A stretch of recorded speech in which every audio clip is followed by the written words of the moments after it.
Kita minta tempoh 7 hari. Saya bagi peringkatan kepada Menkon, Syarikat Subkon dan juga JAIS Negeri Selangor, bahagian pengurusan masjid yang pernah janji nak selesaikan masalah Encik Selwa ni. Assalamualaikum dan terima kasih media.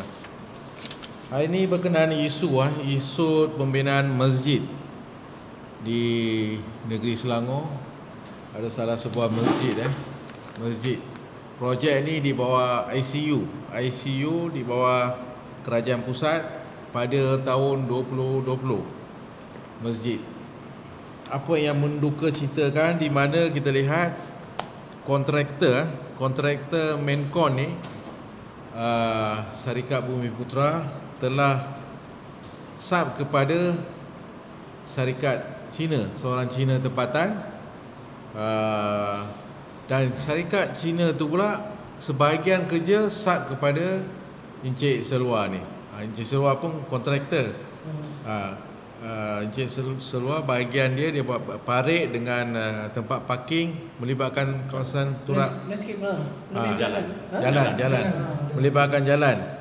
Dan di mana akhirnya syarikat Cina tu, di mana Syarikat Bumiputera bagi subkon kepada syarikat Cina, akhirnya syarikat tu tak bayar hampir 800,000 dan Encik Selwa dah bawa kes ni sampai Mahkamah Tinggi, akhirnya menang.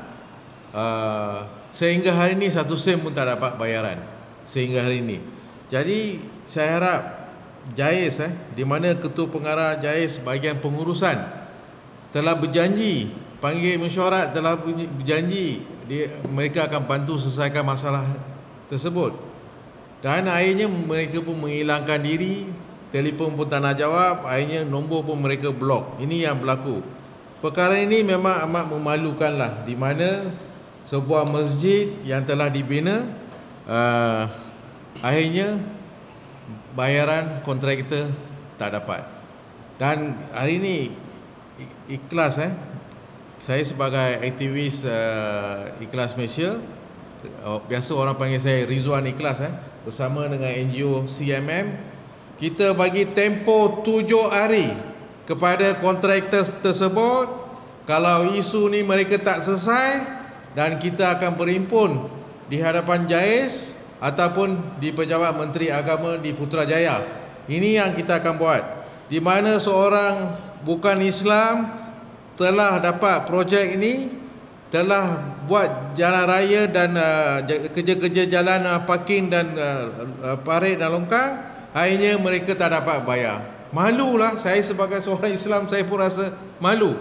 Sebelum tu beliau kata beliau boleh dapatkan perintah mahkamah, boleh roboh struktur yang mana mereka bina, sebenarnya boleh roboh. Saya nasihat Encik Selwa jangan buat kerja ni dulu, biar kita, NGO kita akan bantu selesaikan masalah ni. Dan saya pun kenal pasti projek ini, kenapa sampai Ketua Pengarah pengurusan masjid pun boleh mengelak diri jumpa beliau. Mungkin ada unsur-unsur lain, dan kita akan korek rahsia-rahsia ini semua. Dalam tempoh 7 hari mereka tak selesai, kita tahu kita nak bawa isu ni ke mana. Tak cukup sekadar polis je siasat, kita tahu nak bawa isu ni ke mana. Dan kita minta pihak tersebut selesai dalam tempoh 7 hari. Kalau mereka masih degil, ini melibatkan masjid, tempat ibadah. Apabila tak bayar duit, waktu tu beliau nak tuntut duit tu, pihak pengurusan masjid, pengarah pengurusan masjid ajak bincang, JAIS lah Selangor, ajak bincang. Sebab beliau berhak untuk stop dapatkan CF tu, sebab hutang tak langsai lagi. Jadi mereka pujuk, akhirnya dia pun setuju. Dan setelah mereka dapat CF apa semua, payment semua, mereka tendang dia.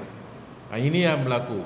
Malulah kalau melibatkan masjid, orang Islam, kita tak bayar pula kepada bangsa lain. Memang malulah kes ini.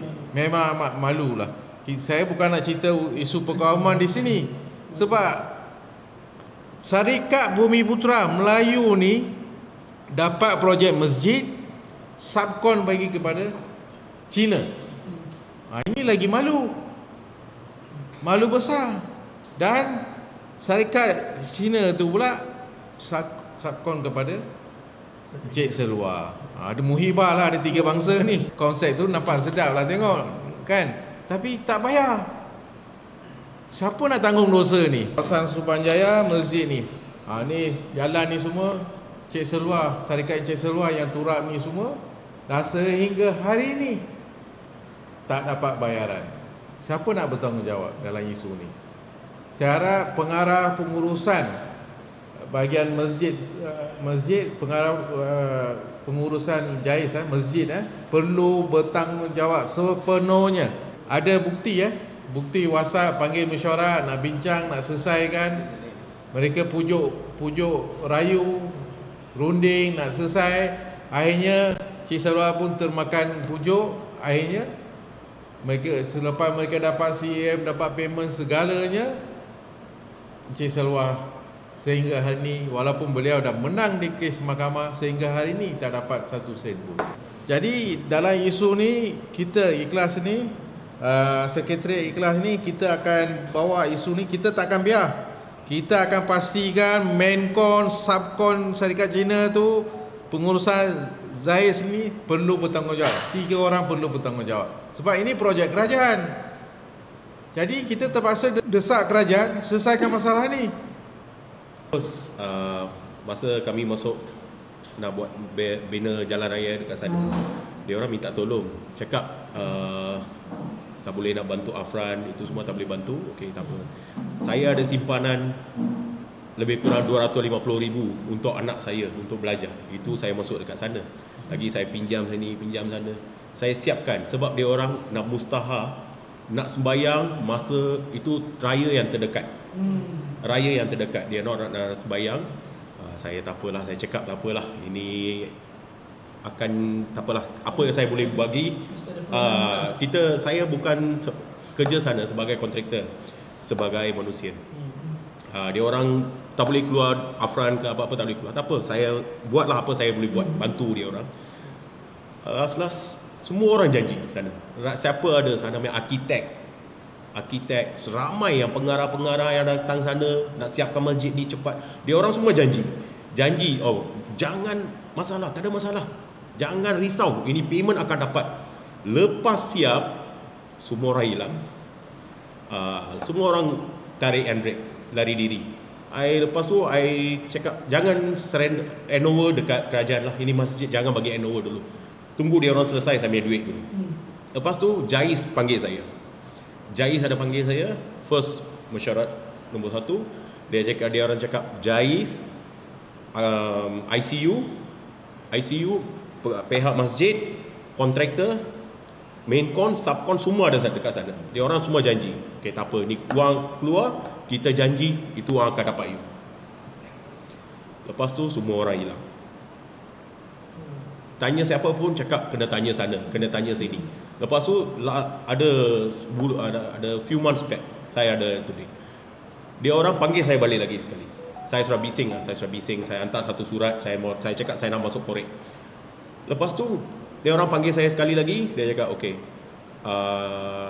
Dia orang bikin satu tu, Mainkon buat satu surat palsu. Dia cakap ini saya sudah damage, itu saya sudah damage, kabel saya sudah putus macam tu. Tapi saya punya itu apa, tindakan mahkamah sudah keluar bulan 3, 12 hari bulan. Perintah mahkamah dah keluar. Tapi dia bikin tu surat bulan 3, 15 hari bulan. Lepas tu saya pergi, saya biar dia orang cerita dulu lah. Dia cakap ada balance dalam 100,000. Okay, you kena bagi kita masa yang sekalian ni semua you sudah damage, kita sudah deduct you punya payment semua. Saya diam je. Saya cakap last saya tunjuk saya punya perintah mahkamah. Tuan, ini ada perintah mahkamah tuan. Lepas tu pengarah JAIS, penolong pengarah, dia baca tu perintah mahkamah, itu surat dia sudah taruh tepi. Dia cakap ini bukti sudah ada, tak boleh buat apa. Ini wang pasti kena bagi dekat Encik Seluar. Lepas tu dia janji, dia tanya, itu pengarah tanya, boleh ke you settle sikit lah, 250,000 boleh ke? Saya cakap, tuan, saya punya principal, saya keluar 625,000 tuan. Ini sudah 5 tahun punya cerita tuan. Saya suruh pergi mahkamah fight pun suruh banyak kos saya suruh keluar tuan. SIPA berapa kos saya punya kos, high court saya punya kos pun sudah tinggi tuan. At least saya nak duit tuan, sebab saya nak anak, saya punya anak semua nak pergi universiti dah. Saya tak boleh pinjam dekat orang untuk bayar saya punya anak punya fees. Saya simpan tu duit untuk saya punya anak punya universiti tu. Dia cakap, okay, kita ada satu masyarakat untuk bincangan masalah payment. First saya sudah pergi satu kali mahkamah untuk ini yang main con, itu subcon tu China main company. Ni subcon. Ini main con. Dan I dah pergi mahkamah, first time saya sudah pergi mahkamah untuk bankruptcy ni company. I dah terus pergi mahkamah. Dia ni buat satu surat palsuan. Dia cakap itu kerja saya tak buat. I dah kalah. Lepas tu I pergi SIPA. SIPA I dah menang. Terus itu judgement saya angkat pergi ke High Court. Itu pun dia sustain tu judgement. Saya sudah menang. Dia cakap ini tu di main con guilty lah. Dia akan bayar saya. Tapi sampai sekarang tak ada news lah. Sepatut saya punya judgement keluar tahun ni bulan 3. Sebenarnya saya suruh hantar claim tahun 2020. Masa tu dia kena bayar saya. Dia drag. Dia cakap tak payment tak dapat. Yang ini Aaron Teo, dia cakap payment tak dapat. Tapi dia ada banyak WhatsApp dekat saya. Jais tak bayar, kerajaan tak keluar payment. Banyak bukti saya ada dalam WhatsApp saya. Dia orang tengah, tapi dia tengok betul tak betul. Ini kerja memang dia buat ke tak betul. Dia analyse betul-betul. Okay, dia judgement. Okay, dia bagi judgement, saya buat tu kerja.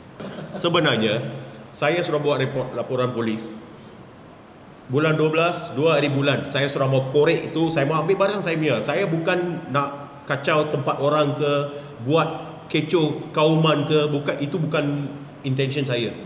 Saya sudah 10 hari depan saya sudah bagi report polis. Okay, ini bulan 12, 2 hari bulan saya nak masuk korek saya punya barang, saya nak jual saja. I pun tak tahu Datuk macam mana tahu perkara tu. Dia terus call saya. Datuk cakap dia cerita saya dulu, okay, apa yang masalah. Dia cerita. Dia cakap, you stop, you don't do anything, we will help you to settle this matter. Datuk cakap macam tu. Sebab tu saya okay lah, tak apa, saya tak nak buat apa-apa kecoh. Datuk strictly sudah cakap dengan saya ada, you jangan buat apa-apa kecoh, saya akan cuba settle macam masalah you. Kalau you betul lah, dia cakap kalau you betul, saya akan settle masalah you. Saya sudah keluar 600,000 lebih tuan. Saya tak boleh tahan lah tuan. Honest check out tuan, memang sekarang kita facing betul-betul susah. Nak surviving pun susah betul. Bagi tempoh 7 hari kepada pihak yang terlibat, kontraktor, subkon, mainkon, Jais Negeri Selangor. Kita bagi tempoh 7 hari selesaikan masalah ini. Sebab ini isu merupakan isu projek kerajaan pusat tahun 2020. Saya pun tak ingat siapa Perdana Menteri, P. Muhyiddin Yassin kot. Satu tu projek ini. Malulah kita sebagai seorang Islam kan. Malu. Memang hutang kena bayar. Saya pun ada hutang orang juga, saya tetap kena bayar juga. Kalau tak selesai, memang lagi parah nanti isu ni. Dia tak akan rugi. Encik Selwa tak akan rugi. Bila kita sampai isu ni kat kita, dia tak akan rugi. Kita tahu apa akan berlaku. Dalam hal ni kami rasa sangat-sangat malulah untuk untuk mengetahui bahawa Islam tak akan break promise. Okay, kita akan berpegang teguh pada janji kita. Tapi dalam kes dia ni, saya rasa ni Jais memang sangat lemah lah. Sangat lemah. Dan adalah tidak patut untuk kita lupakan kebaikan yang telah dilakukan oleh Encik Selwa ni, iaitu dia guna pakai duit dia sendiri. Okey, sekarang dia yang ada masalah. Okey, dan saya harap ni mainkon dengan subkon tu, yang Melayu dengan Cina tu, okey, jangan kita sampai datang mencari kebenaran melalui yang lahat kamu. Okey, kita akan masuk semua tempat. Okey, kalau kita tengok ada unsur-unsur rasuah, jaga-jaga kamu. Jaga-jaga kamu, jangan kita sampai ke sana bad kamu settlekan. Kita bagi tempoh 7 hari seperti mana yang apa ni Datuk dah kata. 7 hari saja. Okey, perkara ni dah lama, mungkin dah lebih kurang 5 tahun sekarang. Okey, tak payah masa yang lebih-lebih. Okey, kita bagi 7 hari. Kalau tidak, perkara yang lain akan berlaku, iaitu kita akan turun beramai-ramai. Jangan sampai perkara itu berlaku. Okey, menghancurkan imej Islam, menghancurkan imej Malaysia sebagai satu negara yang berbilang bangsa, dan jangan sampai kita pergi ke peringkat antarabangsa. Malukan kita. Okey, terima kasih ya.